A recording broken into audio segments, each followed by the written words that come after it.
When I was 10, my best friend Kevin and I used to go to this little park thing in our neighborhood.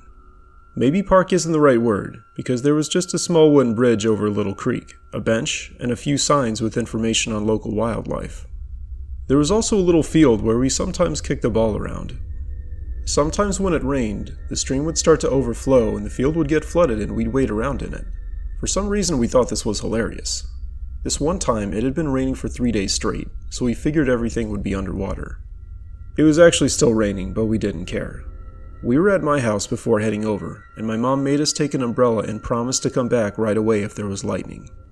As we walked down our street, we felt a cool breeze pelt us with tiny drops, and it was oddly refreshing. We got to the park, and as we expected, the field was completely flooded. Kevin had brought this RC boat he'd gotten for a birthday, so we took turns driving it over the field and around the bridge.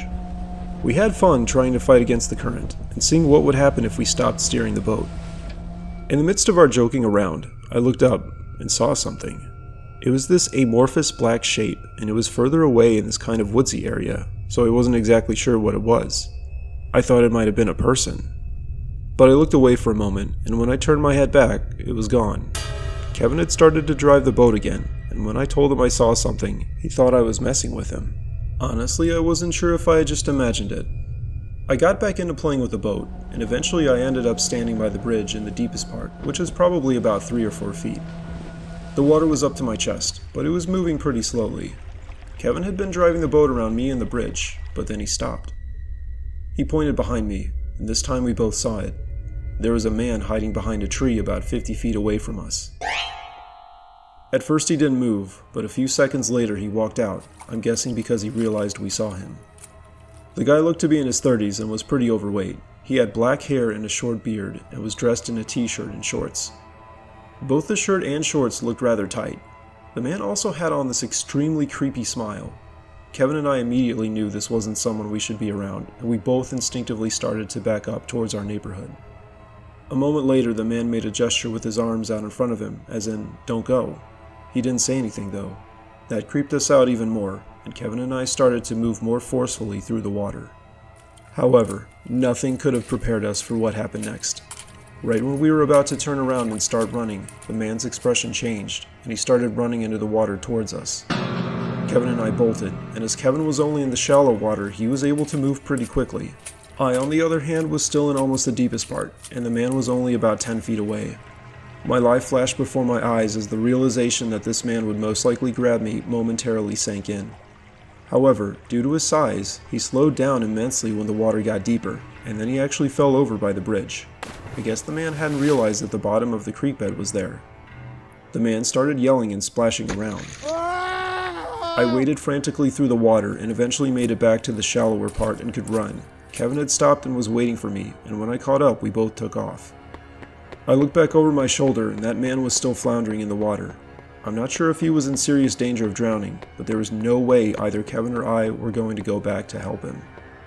While running back to my house, we realized we left the umbrella as well as Kevin's boat and controller, but we honestly didn't care. When we arrived, I rang the doorbell, and when my mom answered it, she was immediately concerned. Kevin and I explained what had happened, and she started freaking out immediately. She called the police, Kevin's mom and my dad, and within 15 minutes the police and Kevin's mom had arrived and Kevin and I were giving statements. The police told us they'd go check the area out, but when they did, the man was gone. However, they did manage to find Kevin's boat and controller, which they were nice enough to bring back to us. Now thankfully the story doesn't end there. They actually apprehended the man 2 weeks later when he was acting suspicious at a local playground. Apparently they had been on the lookout for someone matching the description we gave, so when they saw him, they were able to take him in for questioning. I'm not sure what happened after that, but hopefully he was prevented from coming into close proximity of children from that point forward. In any case, I'm just glad that Kevin and I didn't become his victims. This experience happened to me not too long ago, and it's the single most horrific thing to happen to me in my life. For context, there's a park only about 3 minutes from where I live, and I sometimes drive over there to stretch my legs after work. One day it started to rain on the way over, and to my dismay, when I checked the radar, it showed heavy storms were coming in. I considered immediately driving back home, but I didn't want to do that yet. Instead, I just stayed where I was, taking in the storm from the safety and comfort of my car. I was parked in a location of the park that overlooked a grassy field bordering a river, so it was particularly scenic. I'd also taken some snacks and made a peanut butter and jelly sandwich, which I ate as I sat there. 10 minutes passed, and the sky was very dark and the rain was coming down much harder. Just as I finished eating, I spotted something out in the field. At first I wasn't exactly sure what it was, but after a moment I realized it was a person, and they were walking towards me. They didn't appear to have an umbrella, and so I immediately felt bad for them. I found it kind of odd that they were just walking during a downpour, but I wasn't really sketched out yet. I decided to wait to see if they'd walk up to my car, with plans to consider offering them a ride. I couldn't make out any of their features initially, but eventually they made their way over and I realized it was an older woman. Through my driver's side window, I could see she was wearing a tattered pink t-shirt and gray shorts, and I suspected she was homeless. For context, I live in a relatively small suburb of a larger city, and I'm not sure I've ever seen another homeless person here. I was less enthusiastic about giving her a ride now, but I still thought it was the right thing to do. However, she came right up to my window, and stopped when her face was literally 2 inches away. Then I saw she was smiling in a very disconcerting manner. I was now on the fence about giving her a ride, and decided to just roll the window down an inch or two. But before I could even say anything, the woman smashed her face right up against the crack and started screaming. It was all gibberish, and I rolled the window back up out of panic. After I did, the lady started banging on it, so hard in fact that I thought it might break. I started the car and began backing up, but my heart sank when the lady moved behind it and started banging on the trunk. I realized I could have just continued backing up, but even after what happened, I wasn't prepared to run over another person. Instead, I put the car back into drive and went forward over the curb. The lady ran back around, but I kept going since she wasn't in front of me. I made kind of an arc and maneuvered my way back onto the parking lot. The lady didn't have enough time to get in front of my car, so I could just continue driving to the park exit. I didn't stop or really slow down as I turned back onto the main road. I could still see the lady chasing me in the rearview mirror. She was still yelling incomprehensible things, though with the rain in the distance between us, I couldn't really hear her. As I drove away on the main road, I looked back one last time, and sure enough, she was still there. The lady was just standing there now, directly in front of the exit, several feet into the right-hand lane. My heart was still racing as I pulled into my garage and stepped outside. I came inside and made myself a sandwich, all the while replaying the encounter in my mind. It occurred to me to call the cops, but honestly, I doubted it could do any good, since I thought the lady would probably be long gone and wouldn't accept help even if the police tried to give it to her.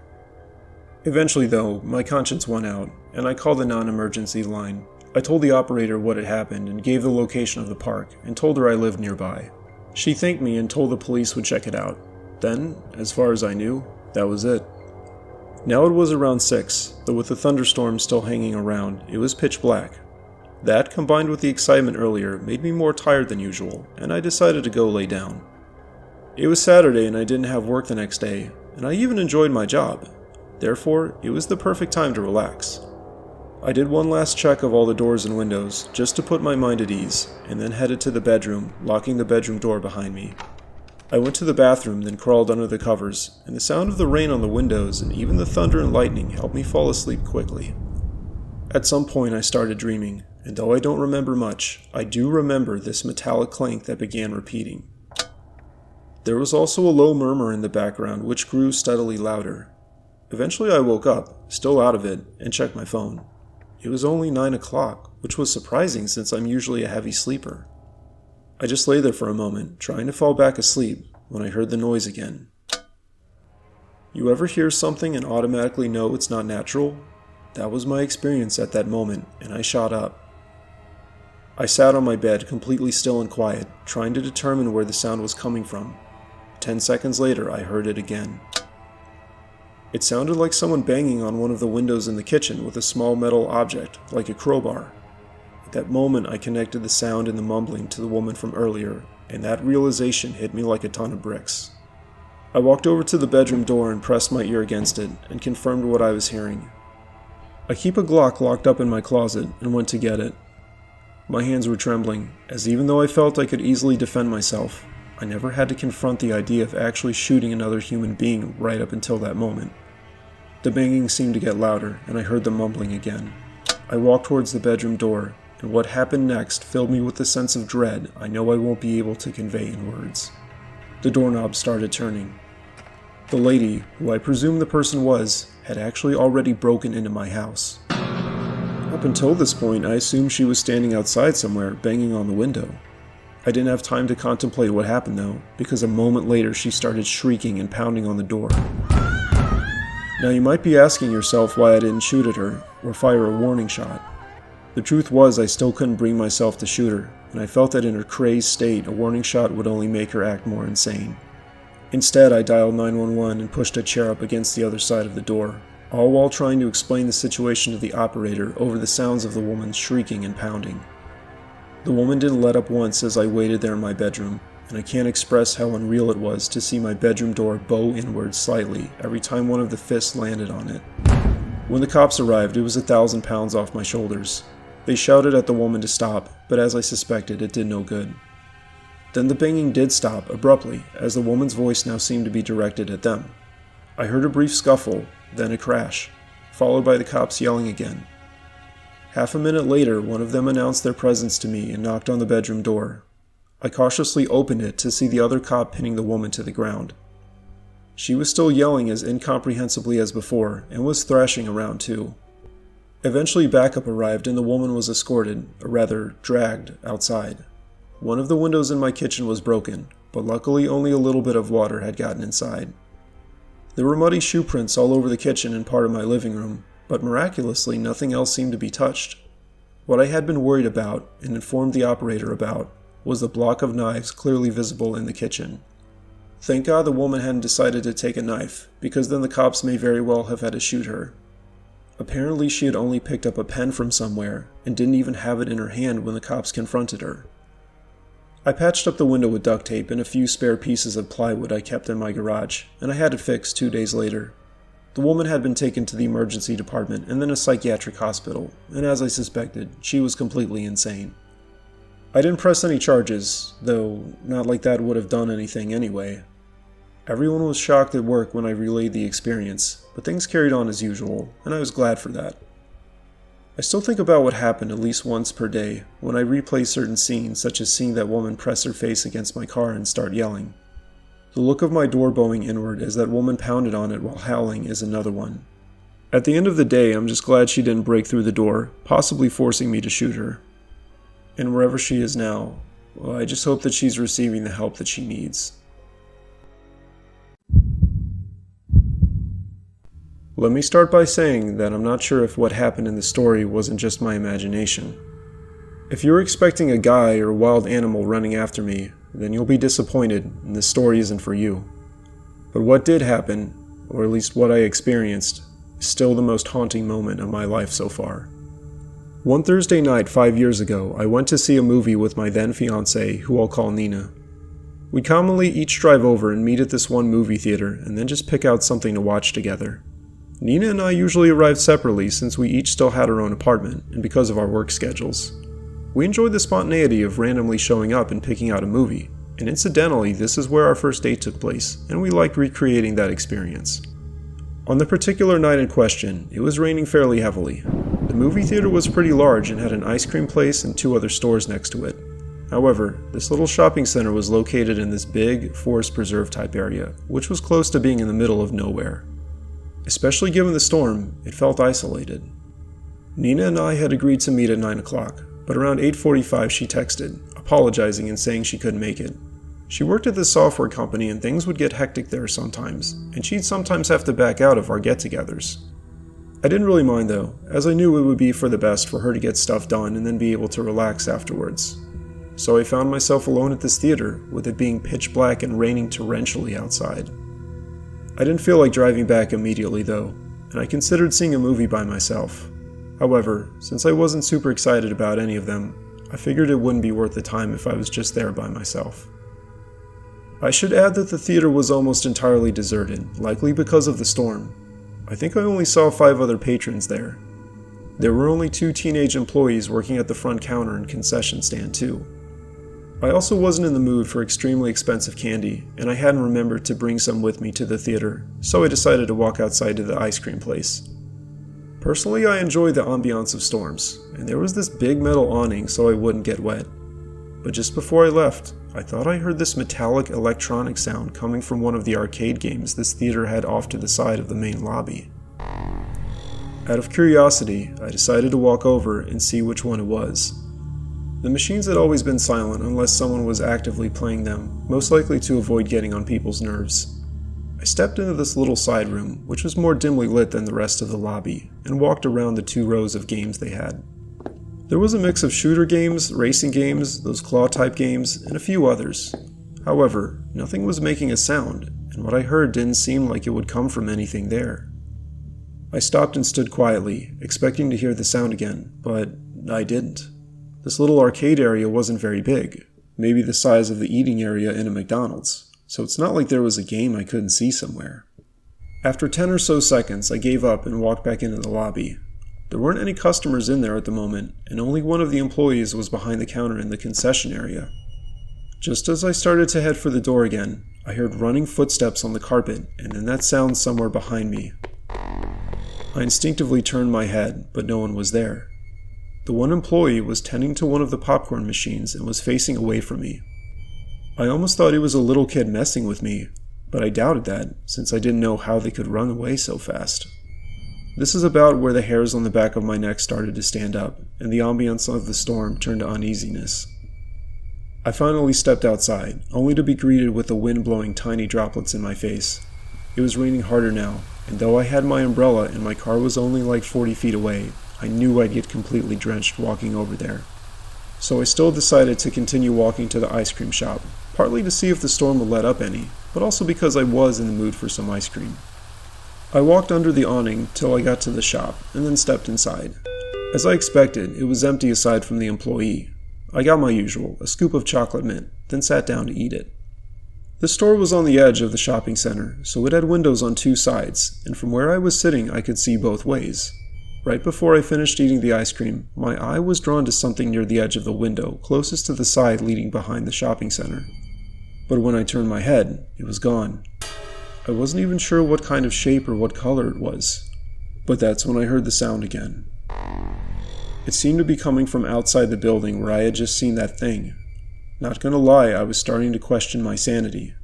I would have asked the woman behind the counter if she heard it too, but she disappeared back to the employees only area. I just sat there for a minute, mulling things over. Assuming what I saw and heard was real, then that meant someone was indeed messing with me. I highly doubted it was Nina, and honestly none of our friends would go to nearly these lengths to pull a prank on me. That seemed to leave 2 options. 1, it was a bored teenager, or 2, it was a crazy person. Either way, I didn't want to stick around to find out, so I got up, threw away my cup and spoon, and checked the windows one more time before stepping outside. The storm hadn't let up any, but at this point I didn't care. I walked back to the movie theater underneath the awning while checking both behind and in front of me. When I got to the main doors, I opened my umbrella and stepped out into the parking lot. My shoes splashed in the puddles and running water on the asphalt, and as I expected, I got completely soaked, even with the umbrella.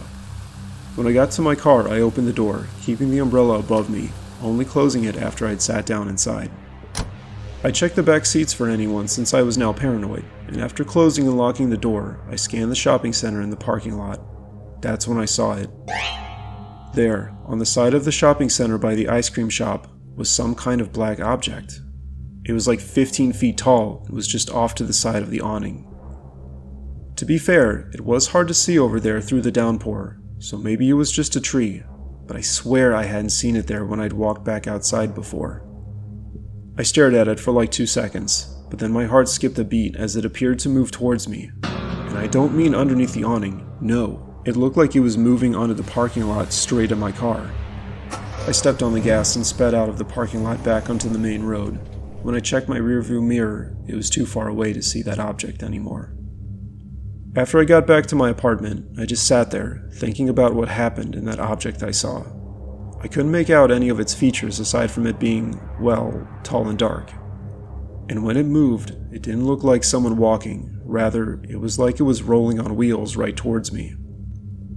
Ultimately, I think it was probably just an illusion, or else a hallucination. I can only assume that hearing the noise was related to seeing that object, but maybe I had imagined hearing that too. I didn't end up telling Nina or anyone else, not so much because I thought they wouldn't believe me, but more because I wasn't sure I believed myself. I never experienced anything paranormal before, but I still think there's a chance I came across a supernatural entity that night. And I shudder to think about what would have happened if it got me. Like I'm sure every other young boy has done, I didn't always heed my mom's warnings about getting indoors before a thunderstorm, especially with lightning. Instead, my best friend Nick and I continued to play in one of our neighborhood parks after school one afternoon, and the sky darkening did not dissuade us. On the contrary, it made things cooler for some reason. I remember Nick and I were playing the floor is lava on the play equipment when the first bolt of lightning struck. It was still far enough away that we didn't hear the thunder. Looking back as an adult, staying outside, especially on a metal structure, wasn't the brightest idea we had, but in our defense, we were like 8 at the time. I remember we kept playing on the equipment for a while, then started playing tag in the wooded part of the park. Even though the playground wasn't that big and the park didn't have a lot of other amenities, it backed up to this huge forest, only a small part of which I think was an official part of the park. As we kept playing and moving deeper into the woods, we noticed the sky get much darker. It happened so quickly it actually caught us by surprise. There were also a few flashes of lightning, starting to be accompanied by thunder. And finally here is where our sense of fear kicked in. Another thing that occurred to us is that both our moms would probably be pretty angry at us if we didn't head back immediately, if they weren't angry already.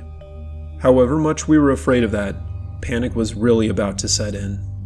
Even though we'd only been playing tag for about 10 minutes, apparently we went deep enough into the woods to get lost. We'd gotten lost a few times before, but each time it'd only take us a few minutes to find the way out. Now the wind had started to pick up and it had gotten colder, so we definitely wanted to get out of there ASAP. Nick and I started to retrace our steps and eventually found our way back. However, just as the rest of the park started to come into view, Nick suddenly stopped. "Do you see that?" he said. Even though it was only 4:30 or so, it was now so dark that I could barely see the play equipment we'd been using before. The trees and bushes were also blowing back and forth, so the movement was throwing me off. I didn't see anything. I asked Nick what he saw, and his answers sent shivers down my spine. He told me he saw someone standing behind one of the trees, poking his head out, and then ducking back behind the tree when he saw us coming. We just stood there for a moment, trying to see if that person would reappear. Though it was dark and windy, at least it wasn't raining, and the occasional flashes of lightning helped us see a bit better. A few flashes went by and neither of us saw anything, but then with the next flash we both saw the person. It did look like a man, about average height, standing 50 yards away. We couldn't make out any of his features or what exactly he was wearing, but he ducked his head back behind the tree quickly, so it seemed he was indeed trying to hide from us. Nate and I didn't know what to do. We wanted to get back home quickly, since our mothers were probably already mad because we were now genuinely worried by the storm. But unfortunately, we'd have to walk closer to that guy to get out of the park. Nate suggested we walk further to one side and try to flank him, and I was on board with that suggestion. We slowly made our way through the brush, trying to minimize our noise.